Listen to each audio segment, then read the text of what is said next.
Welcome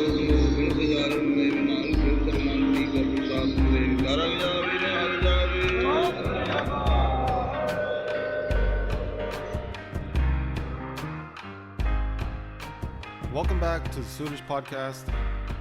In the previous episode, we heard how Guru Hargobind refused to leave the Gwalior jail without the other Rajas, the other kings, being freed as well. So Vizier Khan heard this demand and then went back to convey this message to Emperor Jahangir.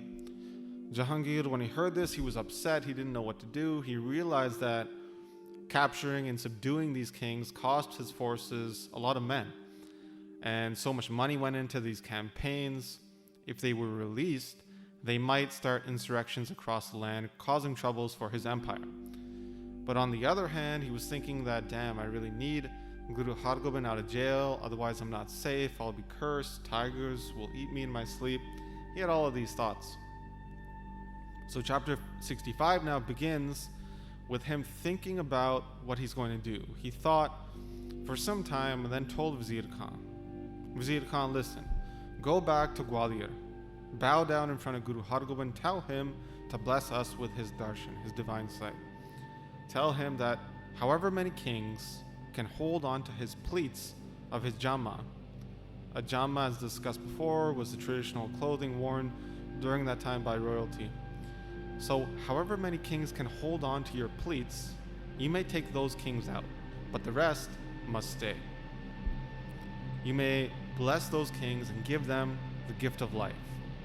So go, Vizier Khan, tell the Guru this message, make him happy and bring him here. Make him understand this is best and don't delay. Only have a few kings released during this. So Vizier Khan heard this. He bowed down to Jahangir before mounting a very fine horse to head back to Gwalior. He went very quickly. He got to the fort, but when he got there, he first bathed. He put on some new clothes to show respect for Guru Hargobind.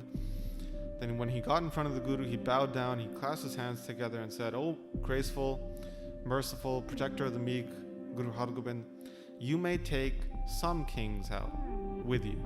However many can hold on to your pleats are allowed to be free." So Vizier Khan then told the jailers and the police there that this was the order, this was the command from Jahangir, and that when they reached outside of the fort, that they should cut the chains around the jailed king's feet.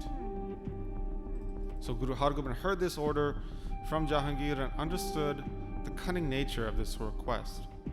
So immediately he sent somebody to make a new jamma, a new tunic, to be worn when he left the fort. It was auburn in color. Auburn is a tawny in English, they call it. It's kind of a reddish brown color. And according to oral tradition, this jamma is kept at Gurdwara Sri Chola Sahib in the village Gurdani in Ludhiana district. A simple Google search and you'll find some images of the parent jamma. Chola is also called that Guru Hargobind wore when he left the fort.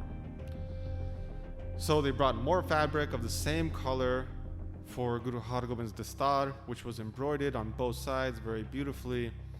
He had tied a beautiful pech. A pech is another band of fabric worn over on top of the dastar, which looks so glorious.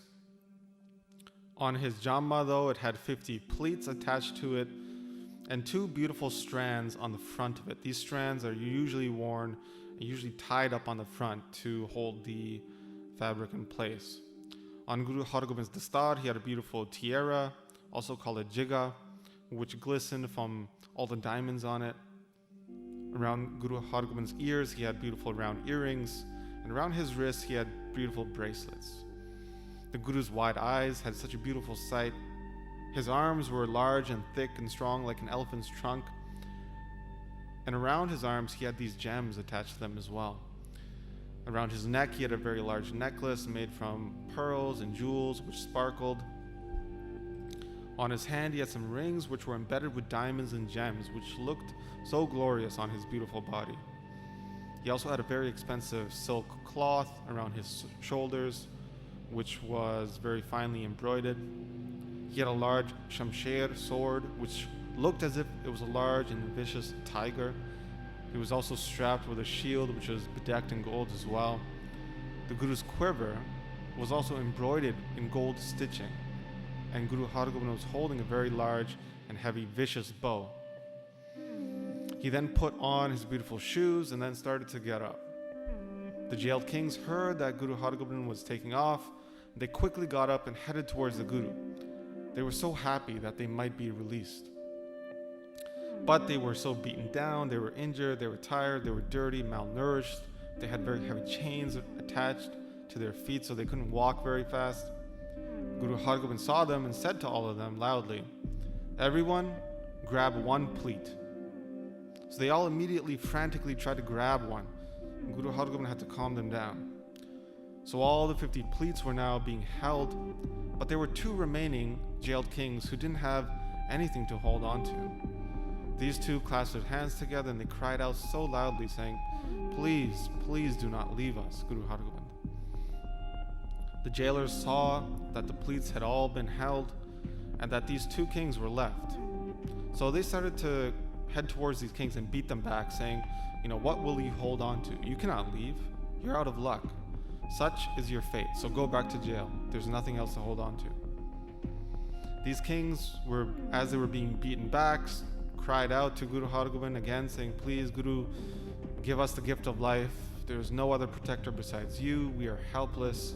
You are the helper of the helpless. Please be merciful to us." Guru Hargobind heard this. He looked over, he saw their pain, and was very compassionate towards them. He yelled to them loudly, saying, "Listen, there are 2 strands on the front of this Jama.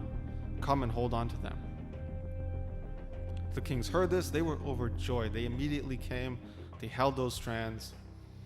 So the entire jail now was emptied out, and Guru Hargobind then slowly started to set off. There was a great amount of people surrounding Guru Hargobind, so they were traveling very slowly. Whoever was around, whoever had heard what was going on, came to see this spectacle. They came running. They saw Guru Hargobind with the jailed kings, how they were holding on to his Jama to get out of the jail. They were all saying, "Blessed, blessed are you, Guru Hargobind, such a great helper of the poor. Who would not hold on to your sanctuary? You save people in this life and in the next, giving them bliss and taking away all their pains." So a great amount of people were watching this, seeing them slowly move to the exit of the jail. The onlookers all had their hands clasped and bowed down, and people conceptualized this feat according to their own perception and understanding. So some thought that this event was just like Raja Janak from Indic mythology, who had brought out all the people from hell, or like how Krishna freed 16,000 women from the demons, or like when Krishna defeated Jarasandha to release the jailed kings, or like when Ramchandra defeated Ravan and released all the prisoners there in Lanka, including the king of heaven Indra. So in the same way, Guru Hargobind, the grantor of liberation, had released these kings from jail, saving them from great pains. So this is how the onlookers were thinking about this great spectacle. These kings, though, were in such bad shape. They had lice, their hair was totally unkempt, their scalps were all super dry, they didn't have any oil. They were all wearing really old and tattered, dirty clothes. They were all ripped. They couldn't even cover all of their body. They had these large and heavy chains around their feet, so they were moving really slowly. But who else but the determined Guru Hargobind could save such people? These kings who were locked up in solitary confinement without their families, their wives, they were experiencing great pain in that jail, which was on top of a mountain, which was impenetrable. Nobody could get into that jail if they tried. They had lost all hope that they would be released. But who else but the determined Guru Hargobind could save these kings? Jahangir had gone throughout the lands in the subcontinent, conquering different states. The presence of the Mughal Empire expanded greatly during that time. Nobody could stand in front of that Mughal army in battle. His army would decimate all. The strength of the empire expanded and thus had captured all these stately kings. But who else but the determined Guru Hargobind could save such kings? So Guru Hargobind then reached the gate of the jail and walked out. Thousands of people were on the other side. They had come quickly to see this spectacle. So they were outside of the jail watching this all happen now. There was a massive crowd of people, and they all bowed down to Guru Hargobind. They were all reciting praise of Guru Hargobind, saying, "He is the Band Khalasi, he's the breaker of bondage," saying, "Who but you, Guru Hargobind, could perform such a feat? You've held onto your true nature as the cherisher of the poor." Guru Hargobind looked glorious here, decked out in jewelry and weapons. He was so tall, he was towering over everybody else behind him. He was standing outside the fort now, and they had called a metal worker now to cut off the chains of these kings. And after the chains were cut from their feet, the kings were overjoyed.